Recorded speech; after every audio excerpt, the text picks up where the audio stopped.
बुध हुए वक्री। नवग्रहों में युवराज बुध 2 अप्रैल से वक्री अवस्था में आ रहे हैं, अर्थात इनका गमन एक राशि पीछे की ओर हो रहा है। वर्तमान समय में मेष राशि में गुरुदेव बृहस्पति के साथ इनका गोचर चल रहा है, जहां पर ये अत्यंत प्रबल अवस्था में है, परंतु 2 अप्रैल से ये वक्री अवस्था में आएंगे तथा मीन राशि की ओर उनका गमन प्रारंभ हो जाएगा। अब वक्री अवस्था एक ऐसी अवस्था जहां पर ग्रह अपनी गति को मंद कर लेता है, मूवमेंट स्लो हो जाता है, जिसके कारण उस ग्रह का प्रभाव बढ़ जाता है, उसकी क्षमता में, उसके सामर्थ्य में वृद्धि हो जाती है, तो ग्रह अपना श्रेष्ठ प्रभाव देने लगता है। अब जब ये 9 अप्रैल को मीन राशि में प्रवेश करें तो वहां पर पहले से ही राहु का गोचर चल रहा है, वहां पर शुक्राचार्य भी होंगे, जिसके कारण राहु के साथ जब ये प्रभाव में जाएंगे तो जड़ दोष बनेगा।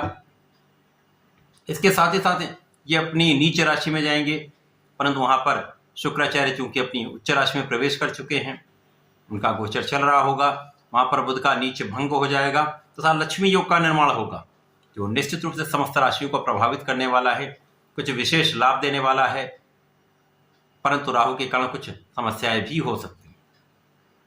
ये जो संयोग बन रहा है वो अलग अलग राशियों के लिए अलग अलग भावों में बनेगा, अलग अलग स्थानों पर बनेगा, उसी के अनुसार ही परिणाम की प्राप्ति होगी। आज मैं वृश्चिक राशि के लिए वक्री बुध के प्रभाव को लेकर आपके सम्मुख उपस्थित हूं। बुध के वक्री काल का क्या प्रभाव मिलने वाला है, किस प्रकार से आप लाभ ले पाएंगे, किस प्रकार से इस समय में आप लाभ ले सकते हैं, कहां पर समस्या आ सकती है, उसका क्या निराकरण है, संपूर्ण विश्लेषण मैं पूर्ण तर्क के साथ करने जा रहा हूं। प्रिय दर्शकों, इस राशिफल को आप अपने लग्न के तथा राशि के दोनों के अनुसार देख सकते हैं।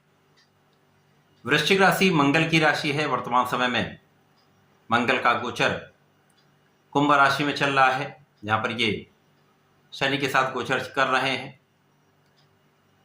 बुध जो मंगल के मित्र नहीं है, परंतु वर्तमान समय में तात्कालिक मैत्री का भाव है, जिसके कारण समभाव बन जाता है। जब समभाव बन जाता तो जो ग्रह का प्रभाव होता वो कहीं ना कहीं सकारात्मक परिणाम देने लगता है।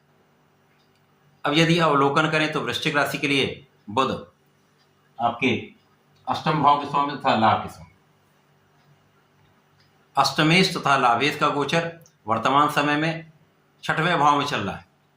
6वां भाव जो कि रोग ऋण शत्रु का भाव है, वहां पर गुरुदेव बृहस्पति के साथ मेष राशि में मंगल की ही राशि में ये गोचर चल रहा है, जहां पर गुरु और बुध का प्रभाव निश्चित रूप से आपके ज्ञान को बढ़ाने वाला है, आपके धैर्य को बढ़ाने वाला है, आपके प्रभाव में वृद्धि करने वाला है तथा बुद्धि कुशाग्र करने वाला है, आपका कैलकुलेशन बहुत अच्छा करने वाला है।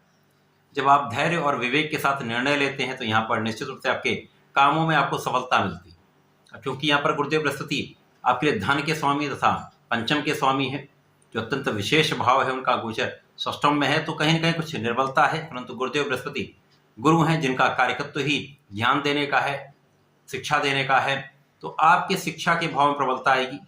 बुध का प्रभाव मिलने के कारण यहाँ पर विपरीत राजयोग भी बन रहा है, तो विपरीत परिस्थितियों में भी आपको लाभ मिलेगा। विशेष ज्ञान में वृद्धि हो जाएगी, आपका रिसर्च वर्क बढ़ जाएगा, आपके अध्यात्म में वृद्धि हो जाएगी, पूजा पाठ में आपका मन लगेगा। तथा जो लोग रिसर्च कार्य के क्षेत्र में हैं, विशेष लाभ का यहाँ पर योग बन रहा है। यहाँ पर कुछ ऐसे योग बन रहे हैं जिसके कारण आपके आकस्मिक धन प्राप्ति के कुछ मार्ग प्रशस्त हो जाएंगे। कुछ अलग अलग मार्गों से आपके लिए धन का आगमन प्रारंभ हो जाएगा। तो धन वृद्धि, यद्यपि यहाँ पर धन के संचय में कुछ समस्या हो सकती है, इसी प्रकार से आपके परिवार के भाव में प्रबलता आएगी, परिवार का सहयोग मिलेगा, परंतु आपको अपने ऊपर संयम रखना होगा, जिसके कारण आप परिवार का संपूर्ण सहयोग प्राप्त कर पाए।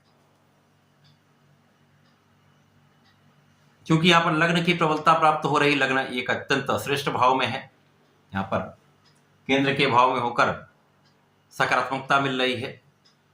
तो जब लग्न प्रबल होती है तो गोचर का प्रभाव यदि सकारात्मक है तो अच्छा लाभ देता है, यदि कहीं कुछ नकारात्मक है तो उसका भी बहुत नेगेटिव इफेक्ट नहीं मिलता।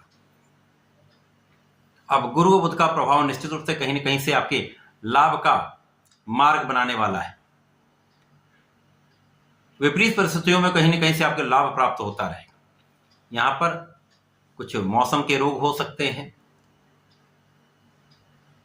कुछ एलर्जी की संभावना हो सकती है, तो यहाँ सजग भी रहना होगा। कुछ शत्रुओं के कारण तनाव उत्पन्न हो सकता है, परंतु बहुत कुछ आप इन समस्याओं से बच जाएंगे यदि आप अपने धैर्य के साथ निर्णय लेंगे, किसी विवाद में नहीं पड़ते हैं, तो कोई कठिन समय नहीं। 9 अप्रैल को जब बुध मीन राशि में जाएंगे, जो कि पंचम भाव है, तो जब मीन राशि में जाएंगे तो इनका गमन उल्टा होगा। तो वर्तमान समय में राहु का गोचर 21 पॉइंट पर है, तो इन दोनों का जब प्रभाव आरंभ होगा तो जड़ दोष बनेगा। तो जिस जिस कारक भाव के स्वामी बुध हैं वहां निर्बलता अवश्य आएगी। तो लाभ के, क्योंकि पंचम में है, पंचम से सीधे लाभ पर प्रभाव डाल रहे हैं, तो यहाँ पर कहीं ना कहीं आपके लाभ को अवरुद्ध करने का कार्य यहाँ पर राहु कर रहे हैं। जड़ दोष बनाएंगे तो जो जैसा है वैसा ही चलेगा। बहुत बड़ा लाभ नहीं मिलेगा, बहुत बड़ी हानि भी नहीं, परंतु ग्रोथ नहीं होती, प्रोग्रेस नहीं होती, जहां स्थिर हो जाते हैं। जड़ का अर्थ ही स्थिर होना। परंतु जब यहां से इनका गमन आगे होगा, राहु से मुक्त होंगे, नीच भंग भी होगा। जब शुक्राचार्य के साथ इनका सहयोग बनेगा, महालक्ष्मी योग बन जाएगा, तो बुध का प्रभाव भी कई गुना बढ़ जाएगा और शुक्राचार्य के साथ इनका योग आपके लाभ को कई गुना बढ़ाने वाला होगा, क्योंकि यहाँ पर लाभ भाव कई गुना प्रबल हो जाएगा। अब जब दोष में नहीं राहु होंगे तो शुक्र और बुध के प्रभाव को बढ़ा देंगे, उसकी इंटेंसिटी में वृद्धि कर देंगे, तो लाभ कई गुना बढ़ जाएगा। इसी प्रकार से आपके जीवन साथी के साथ जो कहीं ना कहीं समस्या थी वो भी दूर होगी। साझेदारी में एक बड़ा लाभ ले पाएंगे, विशेष रूप से जो व्यापारिक के बंधु हैं, जो नौकरी कर रहे हैं, जो कोई प्रोफेशन में है, उनके लाभ की वृद्धि तो निश्चित है। इसी प्रकार से जीवन साथी से भी आपको लाभ होगा। इसी प्रकार से आपके आयु की संपूर्ण सुरक्षा होगी। जो रोगों की संभावना बन रही थी वो भी दूर होगी। तो यहाँ पर आप स्वस्थ भी रहने वाले हैं, मानसिक प्रबलता भी प्राप्त होगी। तो यहाँ पर विशेष रूप से शुक्र बुध का जो संयोग बन रहा है वो आपके प्रभाव को बढ़ाने वाला होगा, आपके धन के मार्ग में वृद्धि करने वाला होगा। अवसरों की प्राप्ति आपको होने लगती है जब ऐसे स्थितियां बनती। यहाँ पर लग्न भी प्रबल है और एक अच्छा योग बन रहा है, तो धन प्राप्ति बढ़ जाती। अलग अलग मार्गों से आपको धन का आगमन होने लगता है, ये अत्यंत विशेष है। इसी प्रकार से ज्ञान भी आपका बढ़ेगा, आप ज्ञान का संपूर्ण लाभ ले पाएंगे, अपनी शिक्षा का संपूर्ण उपयोग कर पाएंगे। इस समय में आपकी गणनाएं श्रेष्ठ रहने वाली, अपने कैलकुलेशन से आप एक अच्छा कार्य संपादित करके एक बड़ा लाभ लेने वाले।